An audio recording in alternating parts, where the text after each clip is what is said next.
আসসালামু আলাইকুম। System academic কেয়ারের পক্ষ থেকে জানাই আন্তরিক সালাম ও শুভেচ্ছা। আমি আজ শুরু করব completing sentence SSC board question solution. আমরা এখানে ঢাকা বোর্ড 2023 সালের কোশ্চেনটি সলভ করব, বাট এই কোশ্চেনটি ঢাকা বোর্ড ছাড়াও আরো 3টি বোর্ডে এসেছে। তো নর্মালি কমপ্লিটিং সেন্টেন্স করতে গেলে আপনারা অনেক বেশি নিয়ম পড়েন। আমি বলবো কিছুই পড়তে হবে না, আপনাকে জাস্ট 3টি মাত্র ওয়ার্ড শিখলেই চলবে। কি 3টি ওয়ার্ড?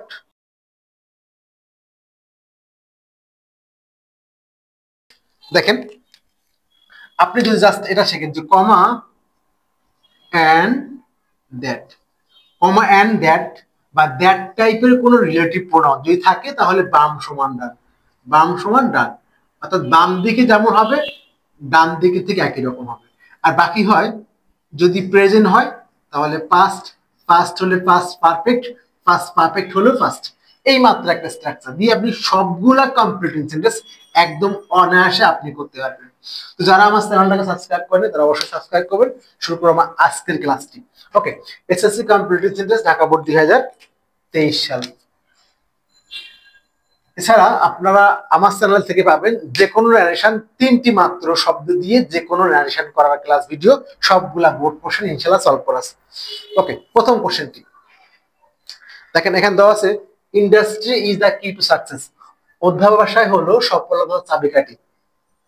অধ্যবসায় হয় দ্য কি টু সাকসেস, অধ্যবসায় হলো কি সফলতার চাবিকাঠি। এখানে খুবই একটা ইম্পর্টেন্ট জিনিস খেয়াল করবেন যে কমা এন্ড দ্যাট আছে কিনা। এই যে একটা কমা আছে কিন্তু, আর আছে নাই কথা, এই যে একটা কমা আছে, কমা থাকলেই কিন্তু খুবই বিপদ না বুঝে লিখলে। কারণ কমা থাকলেই বাম দিকে যেমন হবে ডান দিকে ঠিক তেমন হবে। আর আপনি যদি সারাদিন ধরে পড়েন এবার কখনো আপনি রুল মনে রাখতে পারবেন না। দেখেন, ইন্ডাস্ট্রি ইজ দ্য কি টু সাকসেস, অধ্যবসায় হয় সফলতা চাবিকাঠি। তাহলে কি বলবেন? এটা একটা প্রবাদ, হয় ইজ আ প্রভাব,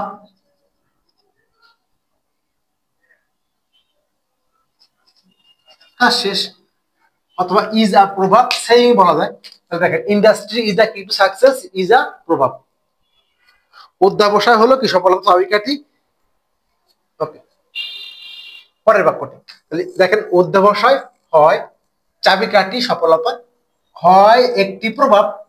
আপনি বাংলা করে শেখেন না, হয় ইজ, হয় একটি প্রভাব, প্রবাদ বাক্য শেষ। If we want to build up our career, যদি আমরা চাই আমাদের বিল্ড আপ তৈরি করতে, আওয়ার ক্যারিয়ার, আমাদের ক্যারিয়ারটা। দেখেন কত একটা ইম্পর্টেন্ট জিনিস এখানে। নর্মালি কিন্তু ইফ হলো কন্ডিশনাল, বাট এখানে দেখেন অন টু আছে, অন টু। দেখেন নর্মালি যদি বলতো ইফ হি কেম বা ইফ হি কামস, দেখেন বলতে ইফ হি কামস, যদি সে আসে, কমা আছে, তাহলে কমা থাকলে বাম সমান ডান, বাম দিকে যা হবে ডান দিকে একই রকম। যদি সে আসে আমি যাব, আমি যাব, আই উইল গো, কাজ শেষ। যদি সে আসে আমি যাব, কমা আছে কিন্তু বাম সমান ডান, বাম দিকে প্রেজেন্ট তো ডান দিকে প্রেজেন্ট। যদি সে আসে আমি যাব, বাম দিকে প্রেজেন্ট তো ডান দিকে প্রেজেন্ট। এটাও কিন্তু আপনি এরকম করতে পারতেন এরকম। কিন্তু এখানে দেখেন একটা অন টু ইউজ করছে, সেক্ষেত্রে আপনাকে অন টু মানে চাওয়া, যদি তুমি চাও তৈরি করতে তাহলে আপনি চাইলে কি সবকিছু পারবেন?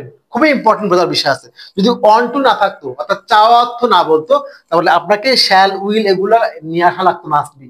বাট আপনি চাইলে কি সবকিছু পাবেন না, চাইলে আপনি সবকিছু পাবেন না, আপনার কিছু বাধ্যবাধকতা আছে। ঠিক আছে, if we want to build up our career, যদি আমাদের ক্যারিয়ারটাকে বিল্ড আপ করতে চাই, we have to work hard, we have to work hard, আমাদেরকে কঠোর পরিশ্রম করতে হবে।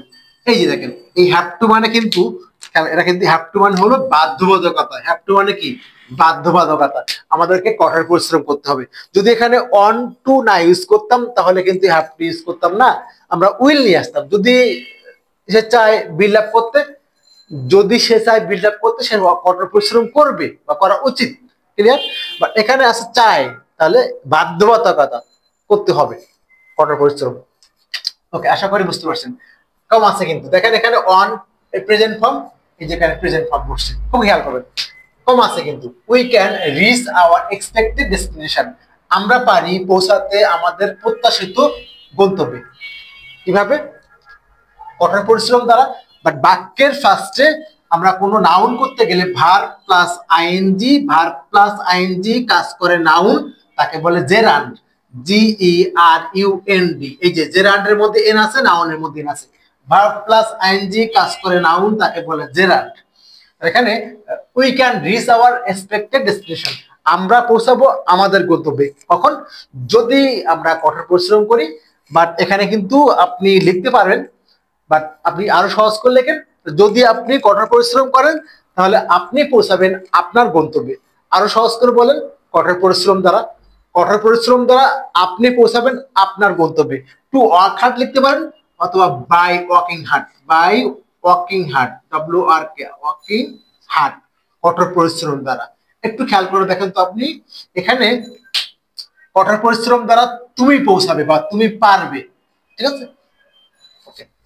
Hard working student is sure. দেখেন বাক্যে যদি কখনো একটা ফিনাইট ভার্ব হয়, ফিনাইট ভার্ব, পরবর্তী ভার্বটি হয় নন ফিনাইট। নন ফিনাইট কিভাবে করবেন? টু প্লাস ভার্ব যোগ করে। আবার বললাম, যখন একটা বাক্য, সেকেন্ড ইম্পর্টেন্ট কথা হলো, কোন বাক্যটাকে বড় করে লিখতে গেলে আপনাকে প্রিপজিশন যোগ করতে হবে, নট উচ্চারণ, প্রিপজিশন।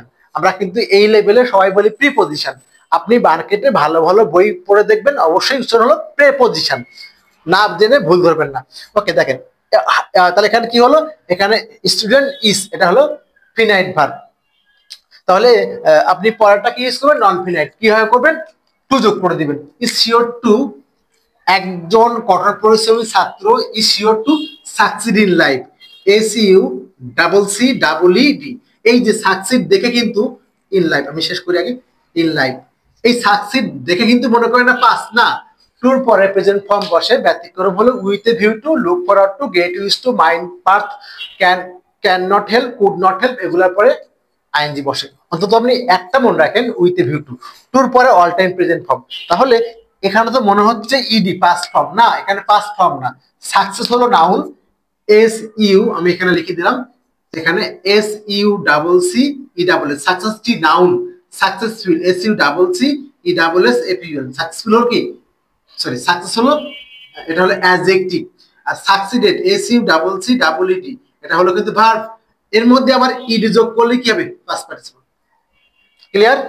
সাকসেস হলো নাউন, সাকসেসফুল হলো অ্যাডজেক্টিভ, সাকসিড হলো ভার্ব, প্রেজেন্ট ফর্ম ইডি, এটা ব্যতিক্রম। সো আপনি না বুঝে বলেন না। তাহলে is sure to succeed in life, প্রথমটা ফিনাইট, আমি পরের ভার্বটাকে নন ফিনাইট করব, কিভাবে? টু প্লাস ভার্ব যোগ করে দিব। তাহলে hard working student is sure to succeed in life. Okay, পরে দেখব। তাহলে একজন কঠোর পরিশ্রমী ছাত্র ইজ শিওর, নিশ্চিত, টু সাকসিড ইন লাইফ, সফলকামী হবে। প্রথমটা ফিনাইট, পরটা নন ফিনাইট করে দিলাম, টু প্লাস ভার্ব যোগ করে দিয়ে। লাস্টের বাক্যটি ইট ইজ হাই টাইম, তো এখানে কিন্তু কমান্ড দ্যাট নাই। তাহলে এখানে কমান্ড দ্যাট যেহেতু নাই, তাহলে আমাদের নিয়মটা কি হলো, যদি প্রেজেন্ট হয় তাহলে পাস্ট, পাস্ট হলে পাস্ট পারফেক্ট, পাস্ট পারফেক্ট হলো পাস্ট। তো এখানে ইট ইজ হাই টাইম, এখনই সময়। তাহলে আমরা একটা সাবজেক্ট নিয়ে আসি, এখনই সময়, we change, CHANGED, we change our bad habits, HABITS, একাধিক করে দেন। এবার খেয়াল করেন তো আমাদের নিয়মটা মিললো কিনা। এখানে ইজ হলো প্রেজেন্ট ফর্ম, তাহলে পরেরটা হবে কি? First form. কারণ আমি সাবজেক্ট, এই ইট সাবজেক্ট, উই সাবজেক্ট নিয়ে আসছি। সাবজেক্ট ডাবল হলে এটা কিন্তু সাবজেক্ট দুইটা, সাবজেক্ট কটা? দুইটা। সাবজেক্ট দুইটা হলে পরে এই নিয়ম, প্রেজেন্ট হলে পাস্ট, পাস্ট হলে পাস্ট পারফেক্ট, সবগুলা মিলবে ইনশাআল্লাহ। ইট ইজ হাই টাইম, এখনই সময়, we change our bad habits, অথবা it is high time to start the work, বা টু স্টার্ট হার্ড ওয়ার্কিং, তখন আপনি আবার টু যোগ করে দিয়ে করতে পারেন। বাট এটাই বেটার নিয়ম, সহজ। সাবজেক্ট ডাবল নিয়ে আসছে, এখানে প্রেজেন্ট, এখানে পাস্ট করে দিলাম। আশা করি বুঝতে পারছেন। যারা আমার চ্যানেলটা সাবস্ক্রাইব করেনি তারা অবশ্যই সাবস্ক্রাইব করবেন। এখন থেকে আশা করি রেগুলারলি আপনি এই যে ইংলিশের উপর বিভিন্ন ক্লাস ভিডিও পাবেন। সিস্টেম একাডেমিক কেয়ারের পক্ষ থেকে আন্তরিক সালাম জানিয়ে শেষ করলাম আজকের মতো ক্লাস। আল্লাহ হাফেজ।